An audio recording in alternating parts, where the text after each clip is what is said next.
గణేశాయ నమః. శ్రీ సరస్వతే నమః. శ్రీ గురుభ్యో నమః. నామధారకుడు సిద్ధముని, మీ వలన నాకు అజ్ఞానాంధకారము తొలగి జ్ఞానోదయమైంది. అందువలన మీరే నా గురుదేవులు. కామధేనువు వంటి శ్రీ గురు చరిత్ర నాకు వినిపించి నాలో గురు భక్తిని వికసింపజేస్తున్నారు. శ్రీ గురు కథ నా మనస్సును హరిస్తున్నది. అటుపైన ఏమి జరిగిందో సెలవీయండి అని ప్రార్థించాడు. సిద్ధయోగి, నాయనా, నీకు గురుకృప లభించింది. నీకు ఈ కథ వినిపించడం వల్ల నా జన్మ కూడా ధన్యమైంది. అటు తరువాత శ్రీ గురుడు ఈ గంధర్వపురం చేరి భీమా అమరజ సంగమంలో నివసించడం వలన ఈ క్షేత్రంలో అపారమైన మహిమ వెల్లడవుతున్నది. ఇక్కడ ఈ రెండు నదులు కలిసి ఉత్తర దిక్కుగా ప్రవహిస్తాయి కనుక ఇది చాలా గొప్ప క్షేత్రం. ఇక్కడ ఎంతో మహిమ గల 8 తీర్థాలున్నాయి. ఇక్కడ కూడా శ్రీ గురుడు అదృశ్య రూపంలో నిత్య నివాసం చేస్తున్నారు. ఆయన దివ్య పాదాలలోనే సమస్త తీర్థాలున్నప్పటికీ మరుగుపడిన ఈ క్షేత్ర మహాత్మ్యం లోకానికి తెల్పడానికే ఆయన ఇక్కడ విజయం చేస్తున్నారు. ఆయన మొదట ఇక్కడ కూడా తమ మహిమ ప్రకటమవనీయక గుప్తంగా సాధు జీవితం గడిపేవారు. ఆయన సంగమం వద్ద అడవిలో సంచరిస్తూ దగ్గరలోనున్న గంధర్వపురానికి భిక్షకు వెళ్లేవారు. ఆ గ్రామంలో సుమారు 100 బ్రాహ్మణ కుటుంబాలుండేవి. వారంతా వేదవిధులు. ఆ గ్రామంలో గుణవంతుడైన ఒక పేద బ్రాహ్మణుడు ఉండేవాడు. అతని భార్య పతివ్రత. వారికి ఒక ముసలి గొడ్డు బర్రె ఉండేది. గ్రామంలోని రైతులు దానిని మట్టి, ఇసుక మొదలైనవి మోయించుకోవడానికి అద్దెకు తీసుకెడుతూ ఉండేవారు. అతడు భిక్షాటనతోనూ గేదెపై వచ్చే బాడుగులతోనూ జీవనం సాగిస్తూ ఉండేవాడు. శ్రీ నృసింహ సరస్వతి స్వామి తరచూ వీరింటికి భిక్షకు వెళ్లేవారు.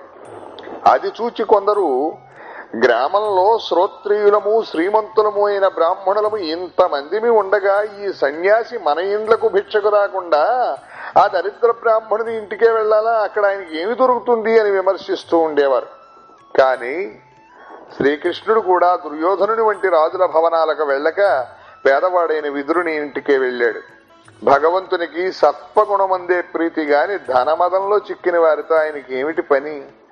ఆయన అనుగ్రహిస్తే క్షణంలో దరిద్రుడికి కూడా సామ్రాజ్యం అనుగ్రహించగలడు. ఆ విషయంలో ఆయన మహిమ ముందు బ్రహ్మ లిపి కూడా మారవలసిందే. ఒక వైశాఖ మాసంలో మధ్యాహ్నపు టెండ నిప్పులు జరుగుతున్న సమయంలో శ్రీ గురుడు వారింటికి భిక్షకు వెళ్లారు. ఆనాడు గ్రామంలో ఎవరూ ఆ గేదెను బాడుగకు తోలుకుపోలేదు.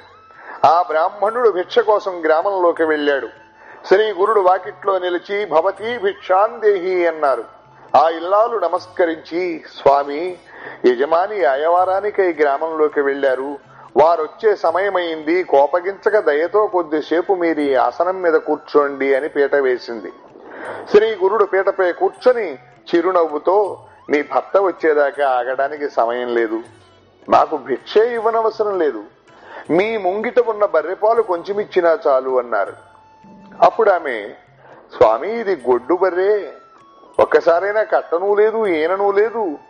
ఇప్పుడు ఇదెంతో ముసలిది, పళ్ళు కూడా ఊడిపోతున్నాయి. దీనిని బరువులు మోయడానికి ఉపయోగించుకుంటున్నాము అన్నది. శ్రీ గురుడు అదేమీ పట్టించుకోక, ఎందుకమ్మా ఈ వట్టి మాటలు, అయినా పాలు పితుకు చూస్తాము అన్నారు. ఆయన స్వయంగా చూస్తే వాస్తవం తెలుస్తుందని తలచి ఆమె పాత్ర తెచ్చి పాలు పితకనారంభించింది. ఆశ్చర్యం! ఆ గొడ్డు బర్రె 2 పాత్రల నిండుగా పాలిచ్చింది. ఆ ఇల్లాలు ఆశ్చర్యపడి ఆ యతీశ్వరుడు సాక్షాత్తు పరమేశ్వరుడేనని తెలుసుకున్నది. వెంటనే ఆమె పాలు కాచి స్వామికి సమర్పించింది. శ్రీ గురుడు ఆ పాలు త్రాగి సంతోషించి, అమ్మా, మీరు అఖండైశ్వర్యంతోనూ పుత్ర పౌత్రులతోనూ సుఖించగలరు అని ఆశీర్వదించి సంగమానికి వెళ్లిపోయారు. తర్వాత ఆ బ్రాహ్మణుడి ఇంటికి వచ్చి జరిగిన వింత తెలుసుకుని భార్యతో కూడా సంగమానికి వచ్చి స్వామిని పూజించారు. తరువాత వారికి స్వామి ప్రసాదించిన వరం అక్షరాలా ఫలించింది అన్నారు సిద్ధయోగి. శ్రీ దత్తాయ గురవే నమః. శ్రీ శ్రీపాద శ్రీవల్లభాయ నమః. శ్రీ నృసింహ సరస్వతే నమః. శ్రీ గణేశాయ నమః. శ్రీ సరస్వతే నమః. శ్రీ గురుభ్యో నమః. సిద్ధముని ఇంకా ఎలా చెప్పారు? నామధారక, శ్రీ గురుడు గొడ్డుబర్రె నుండి పాలు పితికించడంతో అంతవరకు గుప్తంగా ఉన్న ఆయన మహిమ వెల్లడైపోయింది. ఆ మర్నాడు కొందరు గ్రామస్తులు మట్టి తోలుకోవడానికి బర్రెను బాడుగకు ఇమ్మని అడగడానికి వచ్చారు. అప్పుడు ఆ బ్రాహ్మణుడు, అయ్యా, మా గేదె పాలిస్తున్నది, కనుక ఇక నుండి దానిని మట్టి తోలడానికి పంపలేము అని చెప్పి నాడు ఆ గేదె ఇచ్చిన పాలు చూపించాడు. ఆ గ్రామస్తులు, అరెరే, ఇంతవరకు ఒక్కసారైనా కట్టని ఈ ముసలిబర్రె పాలు ఎలా ఇచ్చింది అని ఆశ్చర్యపోయారు. అద్భుతమైన ఈ వార్త ఆ ప్రాంతమంతా ప్రాకి ఆ నగరమేలే రాజుకు చేరింది. అతడు ఆశ్చర్యపడి కుతూహలంతో బ్రాహ్మణుని ఇంటికి వచ్చి చూచి అది సంగమంలో నివసిస్తున్న యతీశ్వరుని మహిమాని తెలుసుకున్నాడు. వెంటనే అతడు సకుటుంబంగా పరివారంతో కూడా సంగమానికి వెళ్లి శ్రీ గురునికి పొర్లు దండాలు పెట్టి సాష్టాంగ నమస్కారం చేసి ఇలా స్తుతించాడు. జగద్గురు, మీకు జయము. మాయామోహితుడైన నాకు త్రిమూర్తి స్వరూపులైన మీ అపార మహిమ తెలియలేదు. పరంజ్యోతి స్వరూప, నన్ను మీరే ఈ సంసారం నుండి ఉద్ధరించాలి. పామరుల దృష్టికి మానవునిలాగా కనిపించే మీరు విశ్వకర్తలు. శ్రీ నరసింహ సరస్వతి సంతోషంతో అతనిని ఆశీర్వదించి, రాజా, మేము తపస్సులము, అరణ్యంలో నివసించే సన్యాసులము, నీవు సకుటుంబంగా పరివారంతో మా దర్శనానికి వచ్చావేమిటి అని అన్నారు. రాజు సవినయంగా నమస్కరించి, ప్రభు, మీరు భక్తులను ఉద్ధరించడానికి అవతరించిన నారాయణులే. వాత్సల్యంతో వారి కోరికలను అనుగ్రహించి సంతోషపెట్టడమే మీ స్వభావము. అట్టి మీరు ఈ అడవిలో నివసించడం ఎందుకు? నా ప్రార్థనను మన్నించి మీరు గంధర్వపురంలోనే నివసించండి. మీరు అనుష్ఠానం చేసుకోవడానికి మఠం నిర్మించి సమర్పించుకుంటాను. మీరు అక్కడ ఉండి మమ్మల్ని ఉద్ధరించండి, మా పట్టణాన్ని పావనం చేయండి అని స్వామి పాదాలు పట్టుకున్నాడు. అప్పుడు స్వామి, ఇది భగవదేచ్ఛ. మేము ప్రకటమయ్యే సమయం ఆసన్నమైనది కనుక కొంతకాలం గంధర్వపురంలో నివసించి రాజును భక్తులను రక్షించాలి అనుకుని అనుమతించారు. రాజు ఎంతో సంతోషించి శ్రీ గురుణ్ణి పల్లకీలో కూర్చోబెట్టి వాద్య నృత్య గీతాదులతో పట్టణానికి తీసుకువెళ్లాడు. పల్లకీకి ముందు ఏనుగులు, గుర్రాలు, వాటి వెనుక రాజు, అతని పరివారము 100 మాగధులు నడిచి వచ్చారు. రాజు స్వయంగా స్వామికి ఛత్రం పట్టుకున్నాడు. విప్రులు వేద మంత్రాలు చదువుతూ ఉంటే 100 మాగధులు శ్రీ గురుని స్తుతిస్తున్నారు.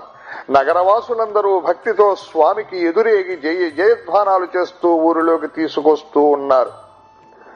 ఊరేగింపు పడమట దిక్కు నుండి గంధర్వ నగరంలో ప్రవేశిస్తోంది. అక్కడ ఒక పెద్ద రావి చెట్టు ఉంది. దాని సమీపంలోని ఇళ్లన్నీ పాడుబడి నిర్మానుష్యంగా ఉన్నాయి. అందుకు కారణం, ఆ చెట్టు మీద ఒక బ్రహ్మరాక్షసుడున్నాడు. అతడు ఆ ప్రదేశంలోకి వచ్చిన మానవులను, జంతువులను మృంగివేస్తూ ఉండేవాడు. అతనికి భయపడి ఆ ప్రాంతంలోని వారందరూ తమ ఇండ్లు విడిచిపోయి ఆ పట్టణంలోనే వేరొక చోట నివసిస్తున్నారు.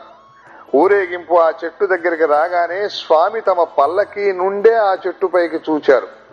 మిగిలిన ఎవ్వరికీ కనిపించకపోయినా ఆ బ్రహ్మరాక్షసుడు చెట్టు దిగి వచ్చి స్వామికి నమస్కరించి తనను ఉద్ధరించమని ప్రార్థించాడు. పరాత్పరుడు, కరుణామూర్తి అయిన శ్రీ నరసింహ సరస్వతి స్వామి అతని తలపై తమ చేయి పెట్టి ఆశీర్వదించారు. తక్షణమే అతనికి మానవాకారం వచ్చి అందరికీ కనిపించాడు. స్వామి అతనితో, నాయనా, నీవు వెంటనే సంగమానికి వెళ్లి స్నానం చేయి, నీ పాపం నశించి ముక్తి పొందుతావు అని ఆదేశించారు. అతడు స్వామికి నమస్కరించి వెంటనే సంగమానికి వెళ్లి స్నానం చేసి ఆ శరీరాన్ని విడిచిపెట్టి ముక్తి పొందాడు. ఈ సన్నివేశం చూచిన పట్టణవాసులు శ్రీ గురుడు సాక్షాత్తు పరమేశ్వరుడని తెలుసుకున్నారు. అప్పుడు శ్రీ గురుడు, నాకు మఠం ఇక్కడే నిర్మించాలి అన్నారు. అప్పటికప్పుడే ఆ సమీపంలో ఉన్న ఒక పాడుబెట్టిన ఇల్లు శుభ్రం చేశారు. దానినే ఆ రాజు ఒక మఠంగా రూపొందించి స్వామికి సమర్పించారు. స్వామి అందులో ఉంటూ రోజు స్నానానికి, అనుష్ఠానానికి, సంగమానికి వెళ్లి వచ్చేవారు. నిత్యము రాజు ఆయనను దర్శించి పూజించేవాడు. శ్రీ గురుడు సంగమానికి వెళ్లేటప్పుడు, మళ్లీ మఠానికి తిరిగి వచ్చేటప్పుడు ఆయనను పల్లకీలో కూర్చోబెట్టి రాజ మర్యాదలతో తీసుకువెళ్లేవాడు. నిత్యము ఎందరెందరో శ్రీ గురు దర్శనానికి వస్తూ ఉండేవారు. ఆ పట్టణంలో ప్రతి నిత్యము బ్రాహ్మణ సంతర్పణలు జరుగుతూ ఉండేవి. అలా శ్రీ గురుని కీర్తి గ్రామ గ్రామాలకు ప్రాకిపోయింది. గంధర్వ నగరానికి కొద్ది దూరంలోని కుమసి అనే గ్రామంలో త్రివిక్రమ భారతి అనే సన్యాసి ఉండేవాడు. వేద విధుడైన ఆ యతి నిత్యము నృసింహావతారాన్ని మానస పూజతో ఉపాసిస్తూ ఉండేవాడు. ఇతడు శ్రీ గురుని గురించి విని, ఆ యతి దాంభికుడు, సన్యాస ఆశ్రమ ధర్మానికి విరుద్ధంగా వైభవం అనుభవిస్తున్నాడు అని ఆక్షేపిస్తూ ఉండేవాడు. విశ్వవ్యాపి సర్వసాక్షి అయిన శ్రీ గురుడు ఆ సన్యాసి చేస్తున్న ఆత్మనిందను తెలుసుకున్నాడు. అప్పుడు ఒక అద్భుతం జరిగింది. శ్రీ దత్తాయ గురవే నమః, శ్రీ శ్రీపాద శ్రీవల్లభాయ నమః, శ్రీ నృసింహ సరస్వతే నమః, శ్రీ గణేశాయ నమః, శ్రీ సరస్వతే నమః, శ్రీ గురుభ్యో నమః. సిద్ధయోగి ఇంకా ఇలా చెప్పారు. త్రివిక్రమ భారతి శ్రీ గురుని నిందిస్తున్నాడని విని రాజు ఒకరోజు స్వామితో, స్వామి, అతడు మిమ్మల్ని నిందిస్తుంటే మీరు ఊరుకుంటారేమిటి? అతని అజ్ఞానాన్ని తొలగించరాదా అని వేడుకున్నాడు. శ్రీ గురుడు అంగీకరించి బయలుదేరారు. రాజు వెంటనే స్వామిని పూలమాలలతో అలంకరించి పల్లకీలో కూర్చోబెట్టి రాజ లాంఛనాలతో కుమశీ గ్రామానికి తీసుకువెళ్లాడు. ఆ ఊరేగింపు మహావైభవంగా కుమశీ గ్రామం సమీపించే సమయానికి త్రివిక్రమ భారతి పూజ చేసుకుంటున్నాడు. ప్రతిరోజు నరసింహావతారం అతనికి దర్శనమిచ్చేవాడు. త్రివిక్రముడు ఆ మూర్తిని మనస్సులో నిలుపుకుని మానస పూజ చేసేవాడు. కానీ ఆ రోజు ఎంత ప్రయత్నించినా ఇష్టదేవతామూర్తి దర్శనమియ్యలేదు. త్రివిక్రముడు, స్వామి నృసింహ, ఈ రోజు మీరు నన్నెందుకు కరుణించలేదు? ఎంతో కాలంగా చేస్తున్న నా తపస్సంతా ఈ రోజు భంగమైంది, ఇంక నేనేమి చేయగలను అని ఆర్తితో తనను కరుణించమని ప్రార్థించాడు. వెంటనే అతని మనస్సులో సపరివారంగా ఆ గ్రామానికి వస్తున్న శ్రీ గురుని దర్శనమై, ఇప్పుడు నేను నదీ తీరంలో ఉన్నాను, అక్కడికి వచ్చి దర్శించుకో అని దివ్య వాణి వినిపించింది. త్రివిక్రమ భారతి వెంటనే లేచి నది వద్దకు వెళ్లాడు. కానీ అతనికి ధ్యానంలో కనిపించిన శ్రీ గురుడే అక్కడ దర్శనమివ్వడంతో అతడు ఆశ్చర్యపడి శ్రీ గురునికి సాష్టాంగ నమస్కారం చేశాడు. మరుక్షణమే అతనికి సమస్త ప్రాణులు, రాజు, పరివారము కూడా ఎతులలాగా కనిపించారు. త్రివిక్రమ భారతి నివ్వెరపోయి అంతమంది సన్యాసులలో శ్రీ గురుని గుర్తించలేక, స్వామి త్రిమూర్తి స్వరూప, వీరందరిలో మీ రూపమేదో గుర్తించలేకున్నాను, నాపై కృపతో మీ నిజ రూపం దర్శింపచేయండి. ఇంతకాలము నేను చేసిన మానస పూజలకు సంప్రీతుడైన ఆ నరసింహావతారుడే మీ రూపంలో నేడు ప్రత్యక్ష దర్శనం అనుగ్రహించారు. ఈ రోజు నా తపస్సు ఫలించింది, అందువలననే మీ దర్శనము లభించింది అన్నాడు. శ్రీ గురుడు సంతోషించి తమ నిజ రూపంతో కనిపించారు. అంతకు ముందు కనిపించిన యతీశ్వరుల రూపాలు అదృశ్యమై వాటి స్థానాలలో స్వామిని అనుసరించి వచ్చిన రాజు, పరివారము కనిపించారు.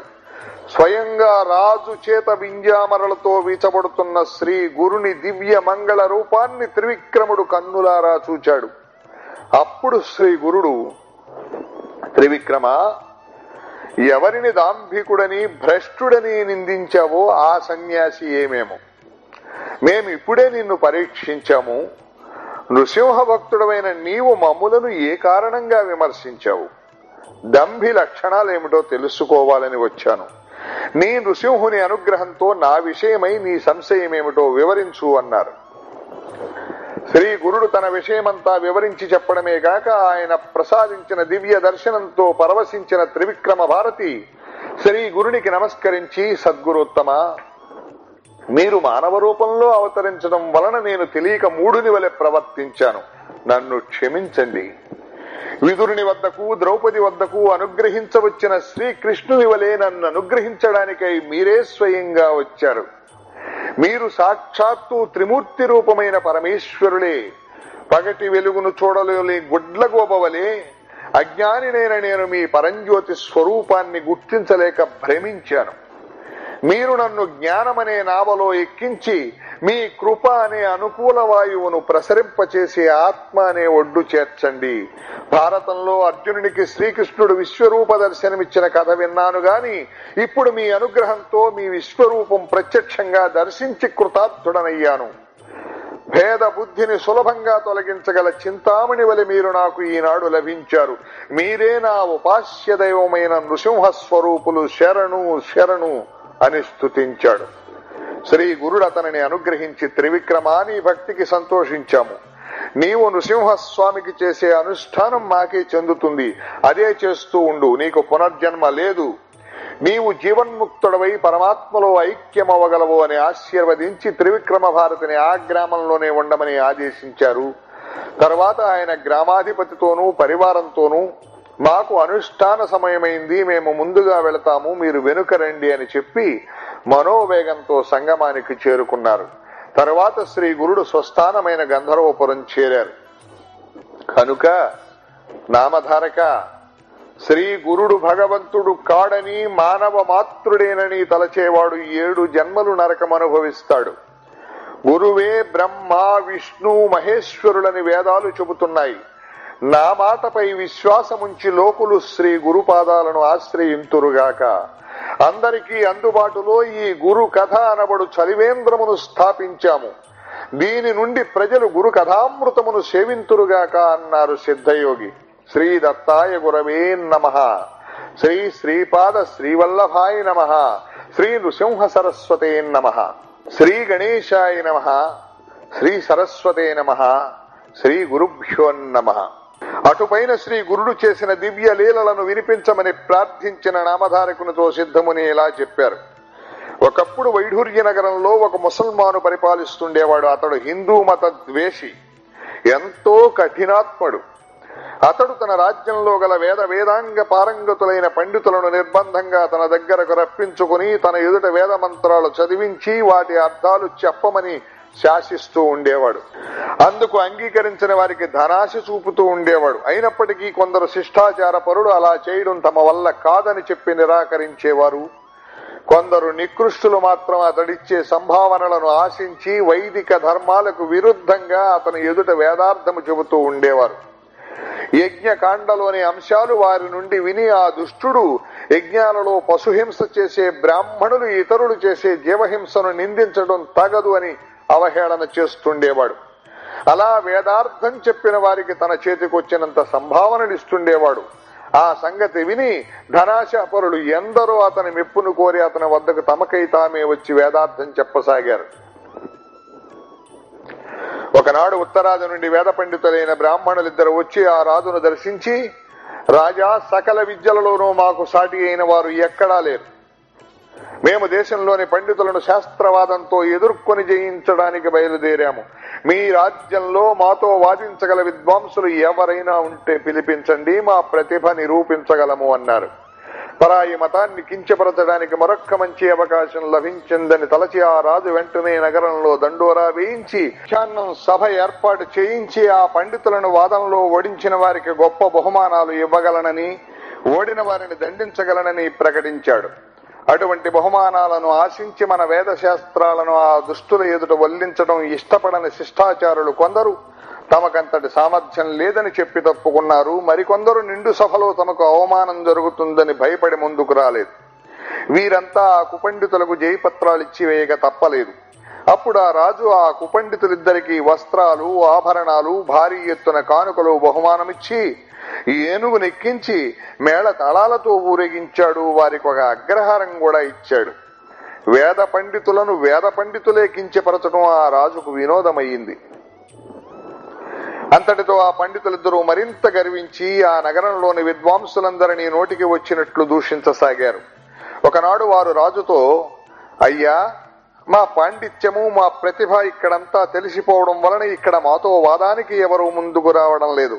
కానీ వాదన లేకుంటే మేము చేసే పరిశ్రమ వలన ప్రయోజనమేమిటి? కనుక మీరు సెలవిస్తే మేము ఈ రాజ్యమంతటా సంచారం చేసి పండితులందరితో వాదించదలిచాము. మీరు అనుమతిస్తే అలా దిగ్విజయం చేసి వారి నుండి జయపత్రికలు తీసుకురాగలము అని చెప్పారు.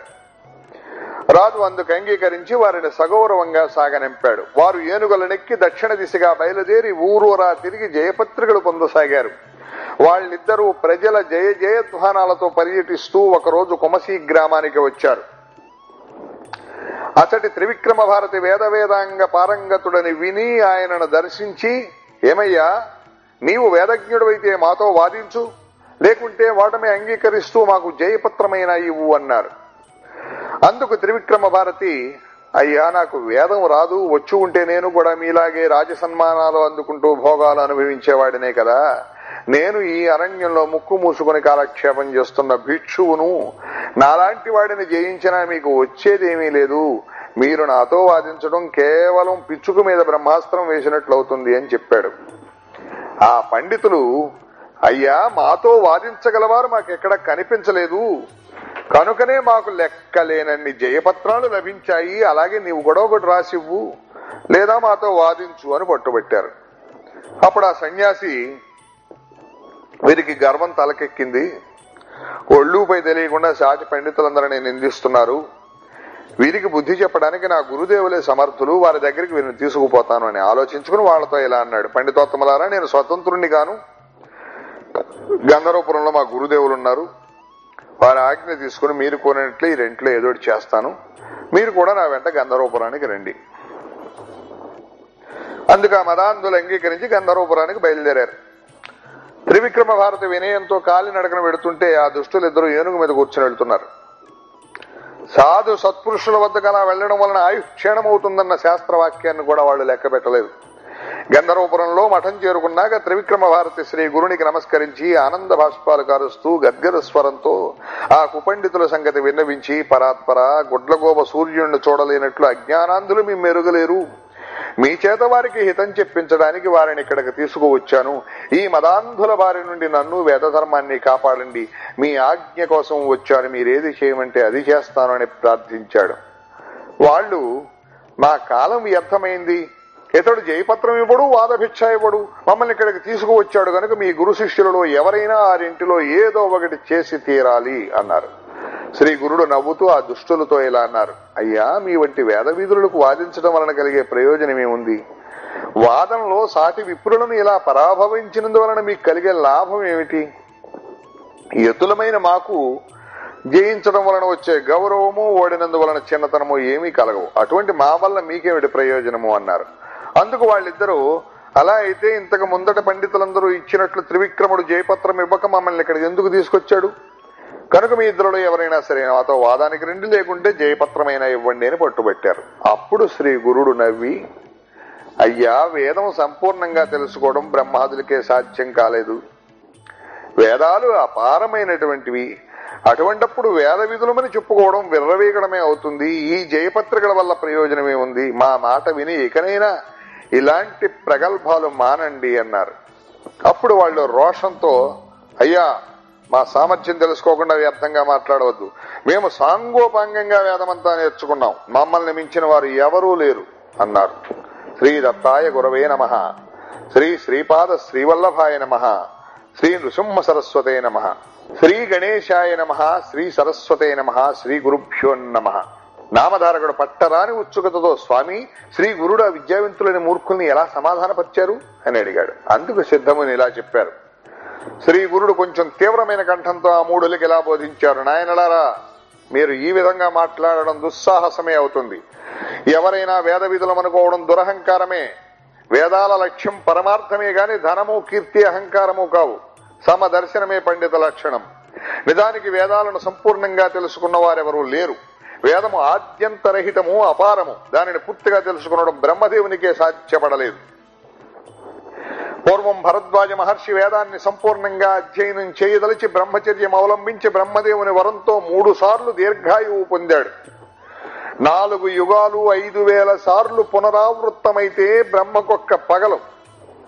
అటువంటిది పూర్వం భరద్వాజ మహర్షి బ్రహ్మచర్యంతో 3 బ్రహ్మ దివసాలు గురువు వద్ద వేదం నేర్వడానికి చాలక తపస్సు చేస్తే బ్రహ్మ సాక్షాత్కరించి, వేదం పూర్తిగా నాకే తెలియదు, నీకు వేదరాశిని చూపుతాను చూడు అని చెప్పి కోటి సూర్యుల కాంతితో వెలిగిపోతున్నటువంటి మేరు పర్వతాల వంటి అపారమైన వేదరాశులను చూపించాడు.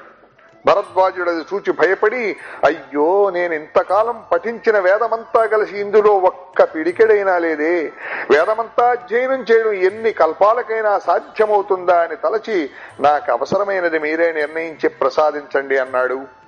అప్పుడు బ్రహ్మ అనంతమైన ఆ వేదరాశి నుండి 3 పిడికెళ్లు తీసి అతనికి ప్రసాదించి, ఇదంతా అధ్యయనం చేసేంత వరకు నీవు జీవింతువుగాక అని వరమిచ్చాడు. కానీ ఆ 3 పిడికెళ్ల వేదము అధ్యయనం చేయడమే అతనికి ఇంతవరకు పూర్తి కాలేదు.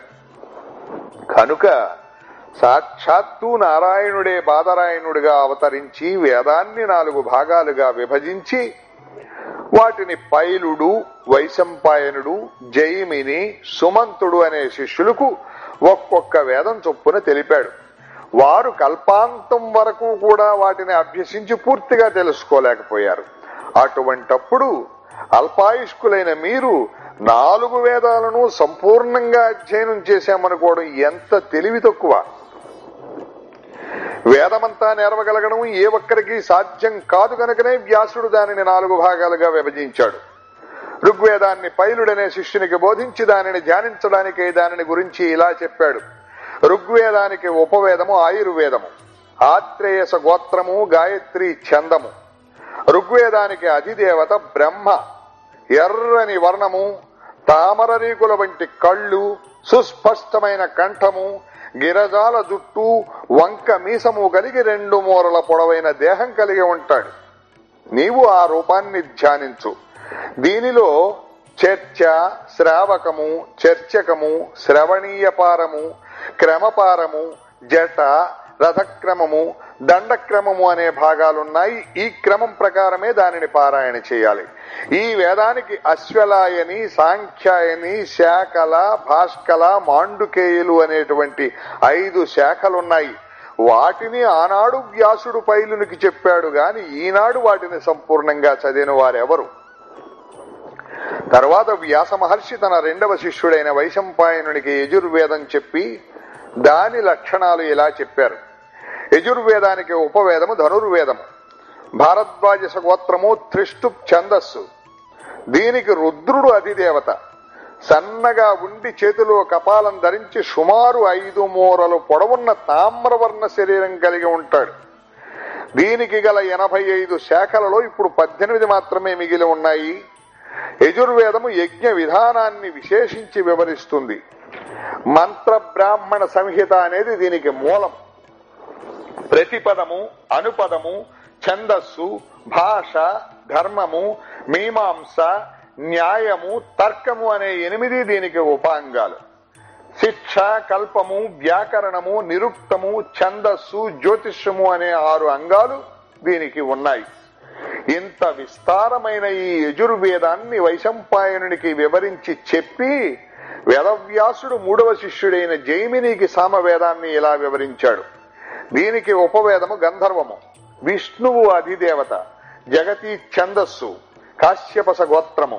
దీని ధ్యేయమూర్తి మెడలో పూలదండ, మొలకు తెల్లని వస్త్రము, చర్మము, దండము ధరించి 6 మూరల పొడవు కలిగి ఉంటాడు. ఆయన శరీర ఛాయ తెలుపు, శమము, దమము మొదలైన దైవీ సంపద గలవాడు. సామవేదానికి 1000 శాఖలున్నాయి. ఇట్టి సామవేదాన్ని పూర్తిగా పఠించిన వారెవ్వరూ లేరు. వ్యాస మహర్షి సుమంతుడనే శిష్యునికి అధర్వణ వేదం చెప్పి దీనికి అస్త్ర రూపం ఉపవేదము, గోత్రము వైజానకము, ఇంద్రుడు అధిదేవత, త్రిష్టుప్ ఛందస్సు, అధర్వణ వేద పురుషుడు తీక్షణమైన ఆకారము, నల్లని వర్ణము గల కామరూపుడు, ఏకపత్ని వ్రతుడు, 7 మూరల పొడవు. ఈ వేదానికి 9 శాఖలు, 5 కల్పాలు ఉన్నాయి. పూర్వం అన్ని వేదాలను సాంగోపాంగంగా నేర్వగల యోగ్యత గల వర్ణాశ్రమాచార నిరతులు ఎందరో భరత భూమిలో ఉండేవారు కనుకనే వేదాలన్నీ నిలువగలిగాయి. ఈ కలియుగంలో బ్రాహ్మణులు కర్మ భ్రష్టులవుతున్నారు గనక ఈ మంత్రాలలో శక్తి లోపిస్తున్నది. పూర్వపు బ్రాహ్మణులలో దేవత్వము, మహత్తు ఉండేవి. అందుకే వారిని భూసురులు అనేవారు. రాజు కూడా వారిని సేవించేవాడు. వారు ఎంత ధనమిస్తానన్నా లెక్క చేయక భోగాల పట్ల నిర్లిప్తులుగా ఉండేవారు.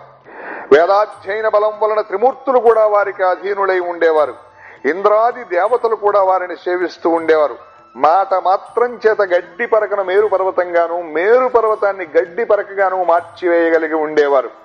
జగత్తంతా దేవతలకు అధీనము. దేవతలందరూ మంత్రాధీనులు. మంత్రాలన్నీ బ్రాహ్మణుల అధీనంలో ఉండేవి. వారిని విష్ణువు కూడా పూజించేవాడు. కానీ ఈ కలియుగంలో బ్రాహ్మణులు ధనాశితో హీనులకు లొంగి మ్లేచ్ఛుల ఎదుట కూడా వేదం చదువుతున్నారు. అట్టి వారి ముఖమైనా చూడకూడదు. అటువంటప్పుడు మీరు వేదవేత్తలమని విర్రవీగుతూ ద్విజులందరినీ ఈ విధంగా అవమానించడం వలన మీకు ఒరిగేది ఏమిటి? మీకు ఇట్టి దుస్సంకల్పాన్ని ప్రేరేపించినది ఎవరు? మిమ్మల్ని మీరు పొగుడుకొని జయపత్రాలు పోగు చేసుకునడమే కాక త్రివిక్రమును కూడా జయపత్రికను ఇవ్వమంటున్నారే. ఇలాంటి దురహంకారంతో లేనిపోని కష్టాలను కొని తెచ్చుకోవద్దు. ఇకనైనా మా మాట విని మీరు వెళ్ళండి అన్నారు. కానీ ఆ మూర్ఖులు తమ పట్టుదల వదలక వాదమైనా చేయమని లేక జయపత్రికైనా ఇవ్వమని కోరారు. శ్రీ దత్తాయ గురవే నమః. శ్రీ శ్రీపాద శ్రీవల్లభాయ నమః. శ్రీ నృసింహ సరస్వతే నమః. శ్రీ గణేశాయ నమః. శ్రీ సరస్వతే నమః. శ్రీ గురుభ్యో నమః. నామధారకుడు పట్టరాని ఆసక్తితో అటు తర్వాత ఏమి జరిగింది స్వామి అన్నాడు. సిద్ధుడు ఇలా చెప్పారు. శ్రీ గురుడు ఎంత చెప్పినా వారు వినలేదు. అప్పుడు శ్రీ గురుడు వారితో, అలా అయితే నీ కోరిక ఇప్పుడే తీరుస్తామని చెప్పి అటు ప్రక్కగా పోతున్న ఒకడిని పిలిచి, నువ్వెవరు, నీ కులమేది, నీదే ఊరు, ఎక్కడికి పోతున్నావు అని అడిగారు. అతడు, అయ్యా నేను కడజాతి వాణ్ణి, నన్ను మాతంగుడు అంటారు, నేను ఈ ఊరి బయట ఉంటాను, ఈనాటికి నాపై మీకు దయ కలిగింది అని నమస్కరించాడు. అప్పుడు శ్రీ గురుడు అతనిపై తమ కృపాదృష్టి సారించి శిష్యునికి తమ దండమిచ్చి దానితో నేల మీద 7 గీతలు గీయించారు. అప్పుడు ఆ చండాలుని మీద విభూతి చల్లి వారిని ఒక్కొక్క గీత దాటమని చెప్పారు. అతడు మొదటి గీత దాటగానే ఆయన, నీవెవరు అని అడిగాడు. నేను వనరక్షకుడైన భిల్లుడను అన్నాడు అతడు. రెండవ గీత దాటి నేను రావణుడు అనే కిరాతకుణ్ణి అన్నాడు. మూడవ గీత దాటి నేను గాంగేయుడనే జాలరిని అని, నాలుగవ గీత దాటి శూద్రుడనే రైతును అని, ఐదవ గీతను దాటి నేను సోమదత్తుడనే వైశ్యుణ్ణి అని, ఆరవ గీత దాటి గోవర్ధన వర్మ అనే క్షత్రియుణ్ణి అని, ఏడవ గీత దాటి నేను వేదవిధుడను అధ్యాపకుడును అయిన బ్రాహ్మణుడను అని వెనుకటి జన్మలలో తానెవరో చెప్పాడు. అప్పుడు శ్రీ గురుడు, నీవు వేదజ్ఞుడవైతే వాదంలో ఈ విప్రులను జయించు అన్నారు. అతడు వెంటనే వేదగానం చేసి వారితో చర్చకు సంసిద్ధుడయ్యాడు. అది చూచి ఆ కుపండితులకు భయంతో నోరిండింది, కడుపులో నొప్పి ఆరంభమైంది. అప్పుడు వారు స్వామి పాదాలపై పడి, స్వామి, సాక్షాత్తు పరమేశ్వరుడైన మిమ్ము ధిక్కరించాము, బ్రాహ్మణులను దూషించాము, మాకు విద్య నేర్పిన గురువు ఆదేశం ఉల్లంఘించి మ్లేచ్చుల ఎదుట వేదం చెప్పి అతని సత్కారానికై ఆశపడ్డాము. మీరు సర్వ సమర్థులు, మీ మహిమను తెలుసుకొనడం మా తరం కాదు, మమ్మల్ని ఉద్ధరించండి అని వేడుకున్నారు. అప్పుడు స్వామి, మీరు బ్రాహ్మణ దూషణ ధర్మోల్లంఘన చేసి ఎందరినో బాధించారు గనుక ముందు జన్మలో బ్రహ్మ రాక్షసులవుతారు, చేసిన కర్మ అనుభవించక తప్పదు కదా అన్నారు. అప్పుడు వాళ్ళిద్దరూ శ్రీ గురుని పాదాలపై పడి తమను కరుణించి తరుణోపాయం చెప్పమని ప్రార్థించారు. అప్పుడు స్వామి, విప్రులారా, మీకు పశ్చాత్తాపం కలిగింది కనుక మీ పాపంలో కొంత భాగం నశించింది. ఇక మీరు బ్రహ్మరాక్షసులుగా 12 సంవత్సరాలు జీవించాక ఒక బ్రాహ్మణుని వలన వేదంలోని నారాయణానువాకం వినడం వలన మీకు పిశాచత్వము తొలగి ద్విజులై సద్గతి పొందుతారు అన్నారు. వారు శ్రీ గురుని వద్ద సెలవు తీసుకుని గ్రామ పొలిమేరకు చేరేసరికి వారిద్దరికీ గుండె నొప్పి వచ్చింది. నదీ తీరానికి చేరేసరికి అది తీవ్రమై మరణించి రాక్షసులై 12 సంవత్సరాలు అక్కడే నివసించారు. తర్వాత అక్కడొక బ్రాహ్మణుడు మంత్రం గుర్తురాక ఇబ్బంది పడుతుంటే వారు అతనికి ఆ నారాయణానువాకం ఉపదేశించారు. తర్వాత ఆ సద్బ్రాహ్మణుడు అది పఠిస్తుండగా విని ఆ పుణ్య ఫలం వలన పాప విముక్తులయ్యారు. 7 జన్మల క్రిందట తాను వేదవిధుడు అన్న స్మృతి కలిగిన ఆ చండాలుడు స్వామికి నమస్కరించి, సద్గురోత్తమ, మీరు జ్ఞానజ్యోతి స్వరూపులు, పూర్వజన్మలో వేదవిధుడనైన నేను ఈ జన్మలో కడజాతి వాణ్ణి ఎలా అయ్యాను?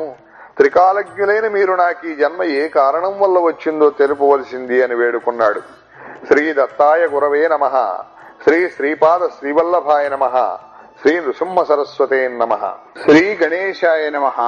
శ్రీ సరస్వతే నమః. శ్రీ గురుభ్యో నమః. అటుపై జరిగిన వృత్తాంతం సిద్ధయోగి ఇలా చెప్పారు. శ్రీ గురుడు ఆ చండాలునితో, నాయనా, ఏ పాపాల వలన ఎలాంటి అధోగతి కలుగుతుందో చెబుతాము విను. ఆచారం పాటించని విప్రుడు హీన జాతిలో జన్మిస్తాడు. తల్లిదండ్రులను, గురువులను, కులస్త్రీని, కుల దేవతలను, సత్యమును, అహింసను విడిచిన వారు, కన్యాశుల్కం తీసుకునేవారు, అనాచారులతో సాంగత్యం చేసేవారు, తల్లిదండ్రులను, బిడ్డలను, ఆవులను, దూడలను విడదీసిన వారు, భగవంతునికి అర్పించకుండా ఆహారం తీసుకునేవారు, అతిథులను సేవించని వారు, సద్బ్రాహ్మణులను దూషించి అయోగ్యులను గౌరవించేవారు, ఇతరుల భూమిని అపహరించిన వారు, తమ గురువులను యజమానులను ద్వేషించేవారు, నమ్మకద్రోహం చేసిన వారు, గంగాది తీర్థాలను నిందించేవారు, శ్రాద్ధాది కర్మలను చేయనివారు, శాస్త్రం తెలియకుండానే వైద్యం చేసేవారు, శుద్ధమైన వేద మార్గం విడిచి మంత్ర ప్రయోగం చేసేవారు, గురువు అంటే మానవుడేనని చెప్పి వారి తప్పులెంచేవారు, గురునింద విని సంతోషించేవారు, శివకేశవులు వేరు అన్న భేద బుద్ధితో దేవతలను నిందించేవారు, స్వధర్మం విడిచి పరధర్మం చేపట్టేవారు, అర్హత లేని వారి నుండి మంత్రోపదేశం పొందినవారు, వీరికి చండాల జన్మ వస్తుంది. గురువును కుటుంబాన్ని విడిచిన వారికి ఘోరమైన వ్యాధులు వస్తాయి. ఇతరుల రహస్యాలను పాపాలను బయటపెట్టి చాటిన వారికి జన్మాంతరంలో గుండె జబ్బు వస్తుంది. గర్భస్రావం చేయించుకున్న స్త్రీ మరుజన్మలో గొడ్రాలవుతుంది, లేకుంటే ఆమెకు పుట్టిన బిడ్డలందరూ చనిపోతూ ఉంటారు.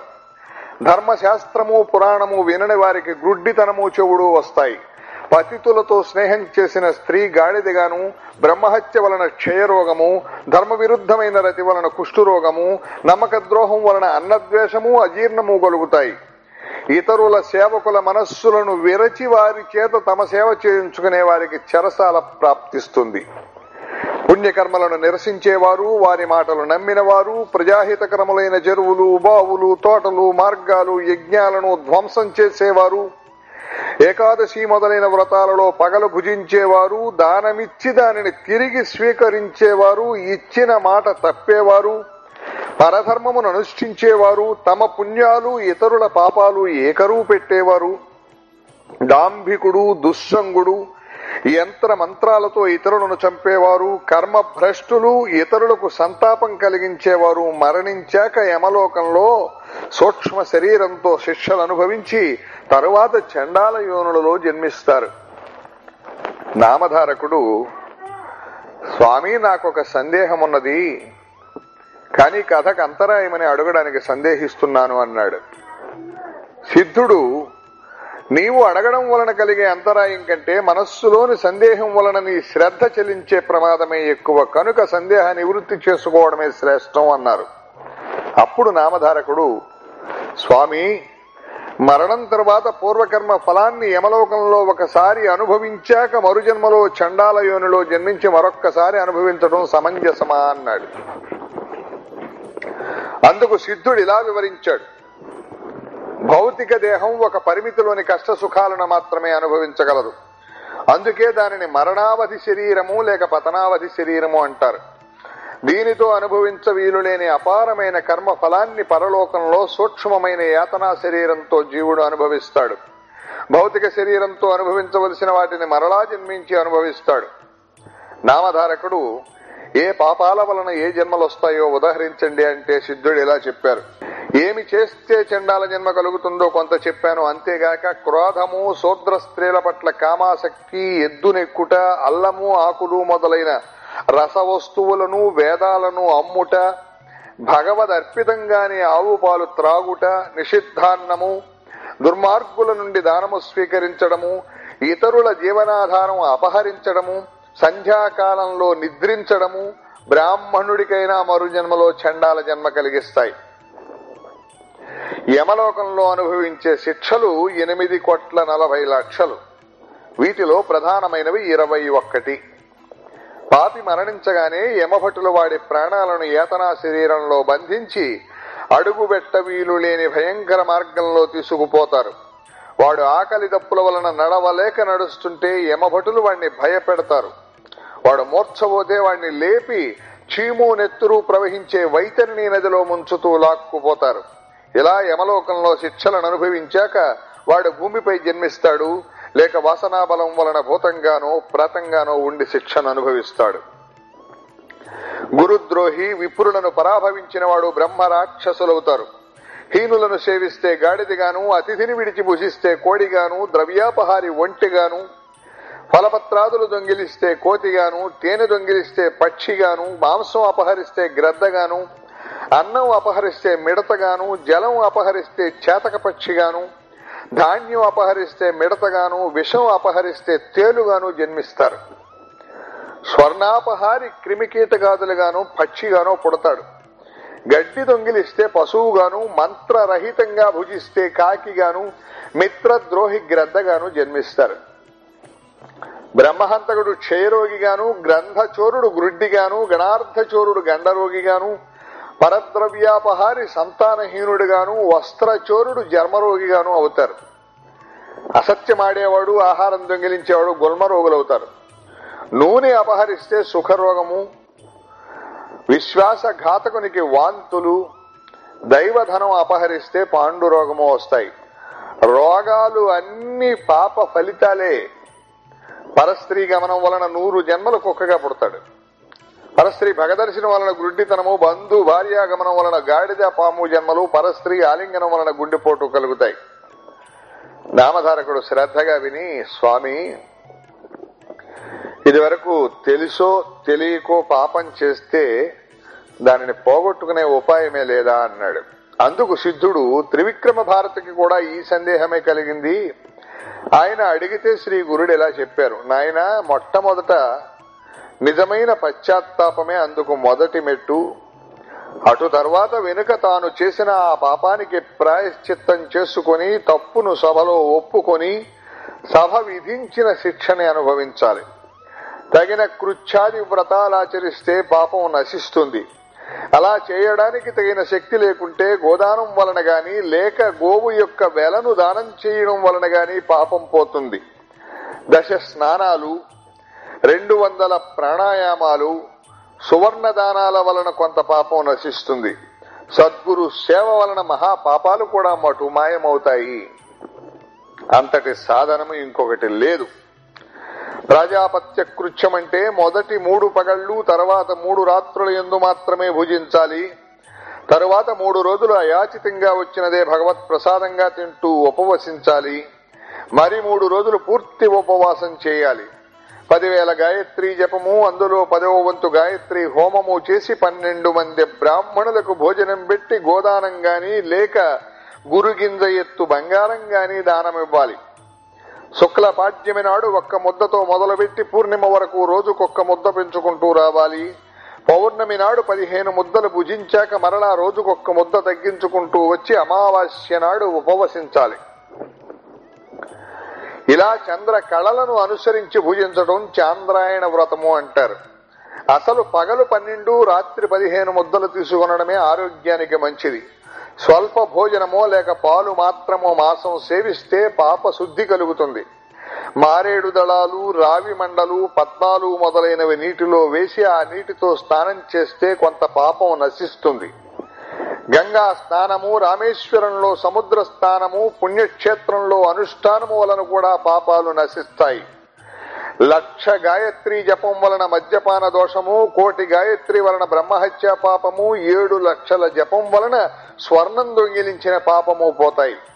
సర్వ పాపనాశానికి పావమాన సూక్తం 610, ఇంద్రమిత్రము అను 2 సూక్తాలతోనూ, కశ్య సోనము అనే సునశేఫ సూక్తాలతోనూ, శంన ఇంద్రాగ్ని అనే శాంతి సూక్తాలతోనూ, త్రిసుపర్ణం, పౌరుషం, నాచికేతం, అఘమర్షణం అనే సూక్తాలతోనూ 6 నెలలు వేద పారాయణ చేస్తే మహాపాపాలు కూడా తొలగుతాయి.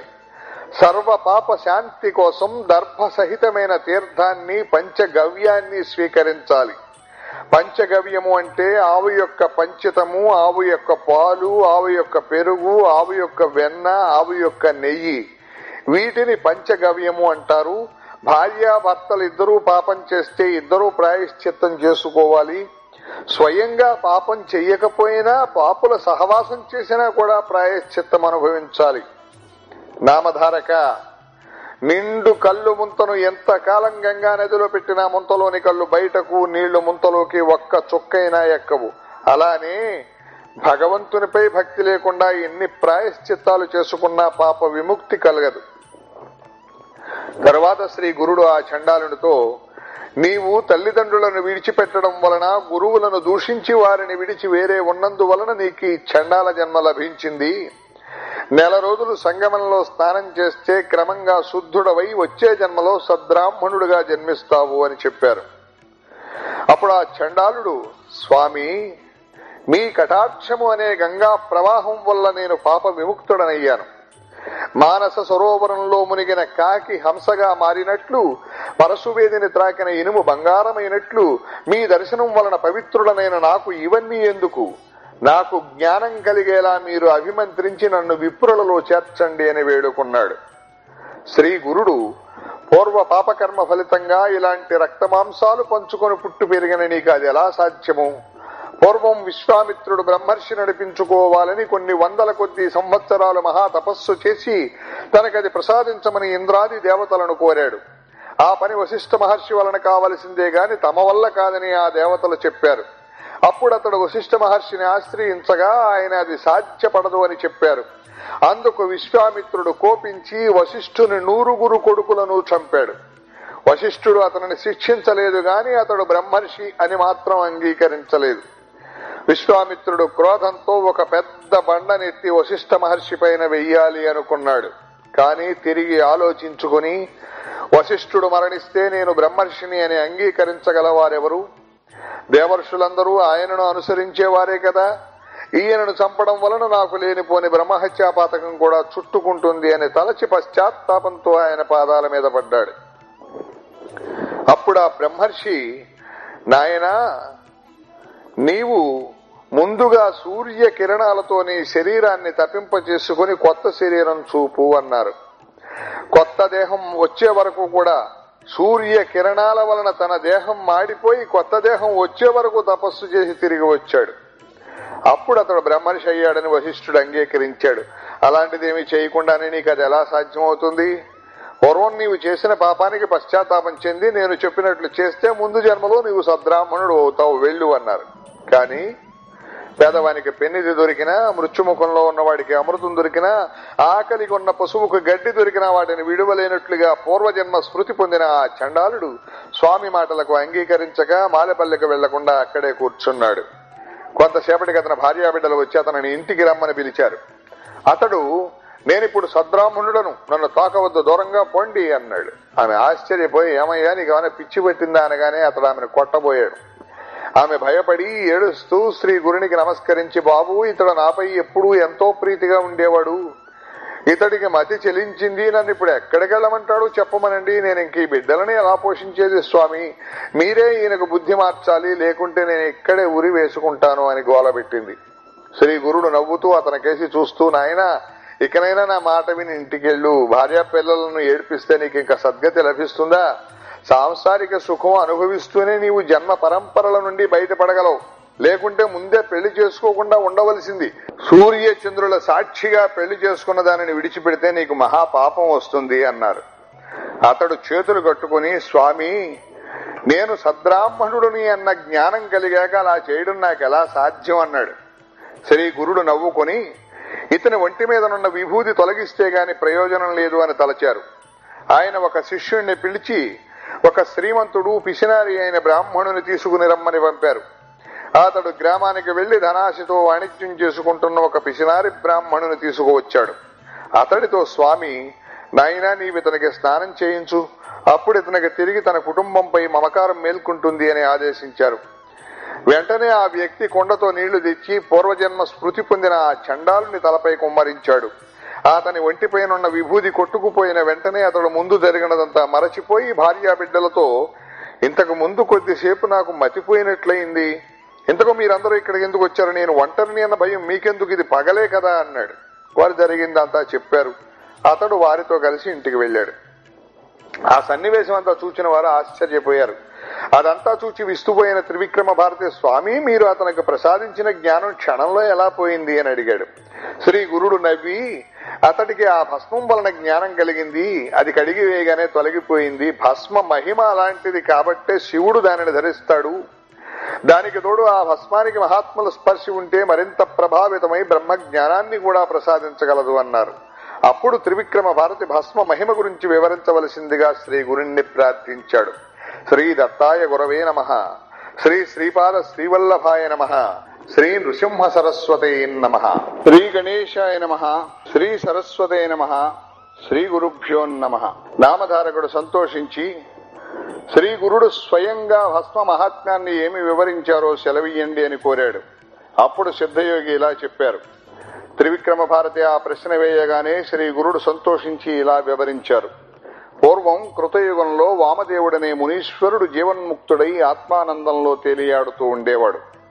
ఆ ముని జడలు నారబట్టలు ధరించి ఒంటి నిండా విభూతి పూసుకుని అక్కడక్కడా సంచరించి చివరకు నిర్మానుష్యముగా ఉన్న క్రౌంచారణ్యంలో నివసించసాగాడు. ఆ అడవిలో ఒక బ్రహ్మరాక్షసుడు కనిపించిన ప్రాణినల్లా చంపి తింటూ ఉండేవాడు. వాడు ఈ మునిని చూచి ఆయనను మృంగదలచి ఆయన మీదకి వచ్చాడు. ఆ ముని నిర్లిప్తుడుగా చూస్తూ ఉండిపోయాడు. అతడు చంపడానికై ఆయనను త్రాకగానే ఆయన శరీరం మీది భస్మం అతనికి అంటుకున్నది. వెంటనే ఆ రాక్షసునికి పూర్వజన్మ స్మృతి కలిగింది. ఈ ప్రపంచంలో ఏదైనా లభిస్తుందేమో గాని సత్పురుషుల దర్శనం లభించడం ఎంతో కష్టం. అన్ని ఘోర పాపాలు చేసిన ఆ రాక్షసునికి కూడా ముని యొక్క స్పర్శ తగులగానే అతడి హృదయం శాంతించి విశేషమైన జ్ఞానం ఉదయించింది. అతడు ఆ మునిశ్రేష్ఠుని పాదాలపై పడి, గురుత్తమా, నీవు సాక్షాత్తు భగవంతుడవు.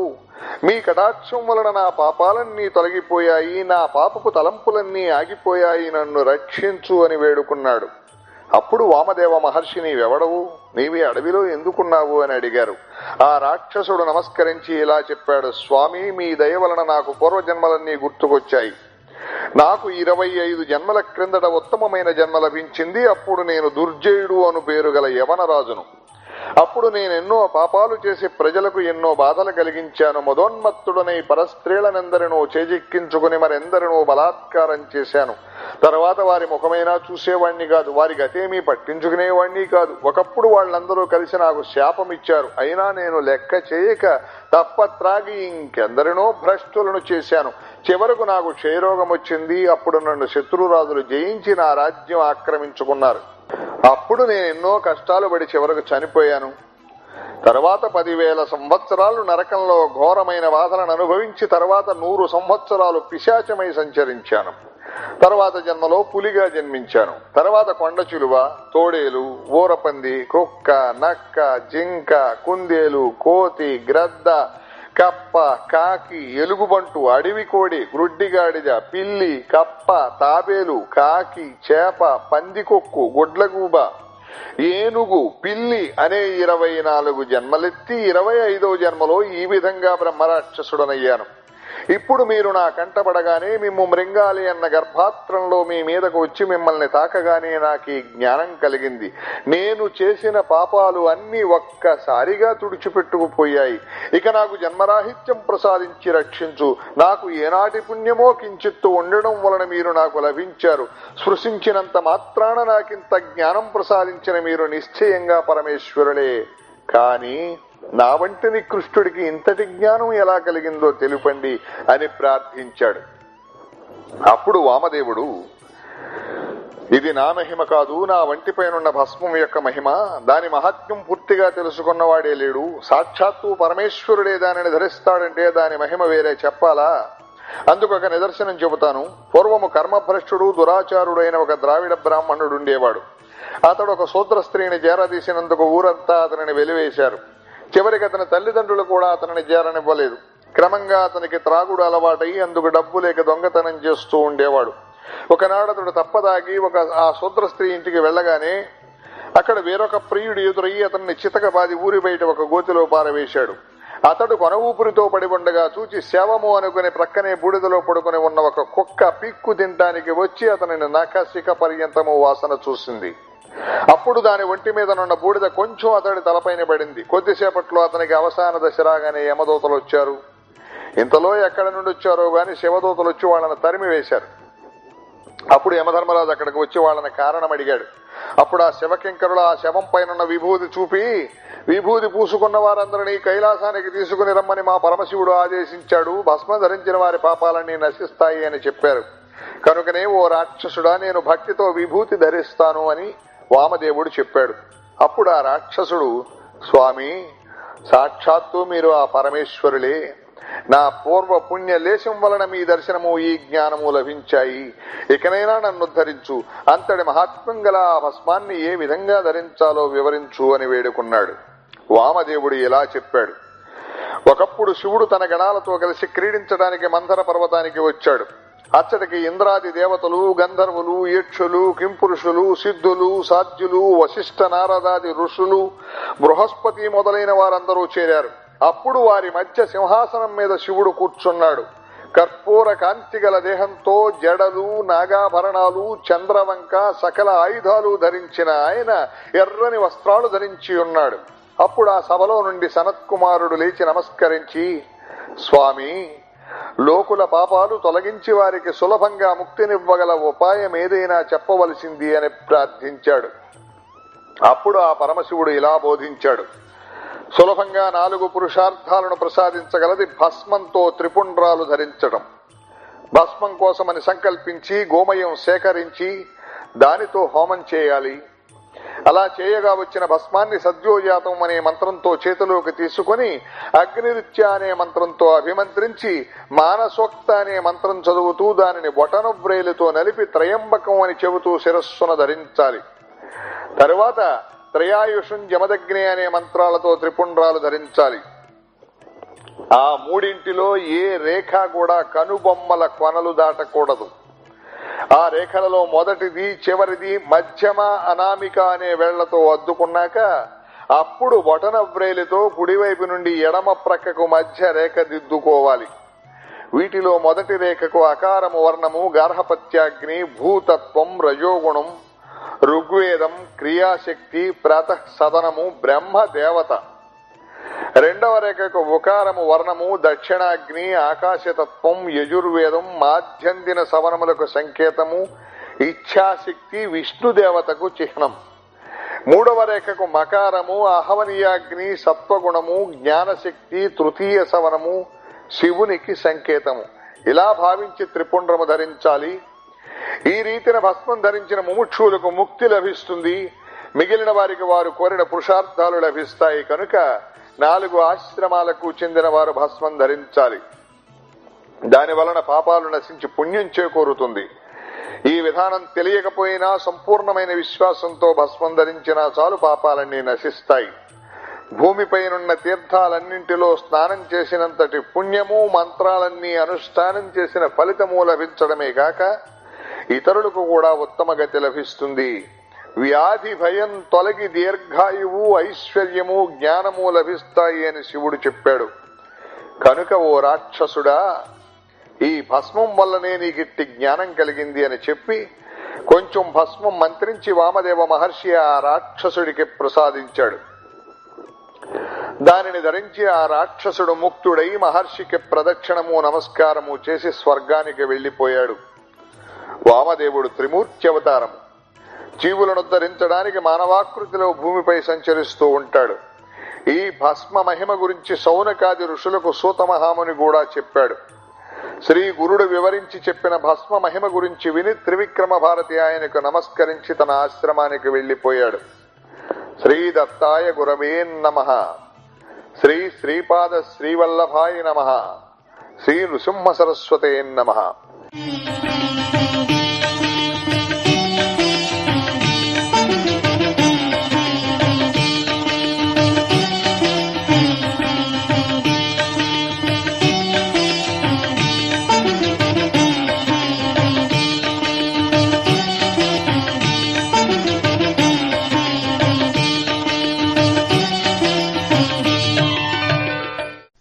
Subscribe to my channel.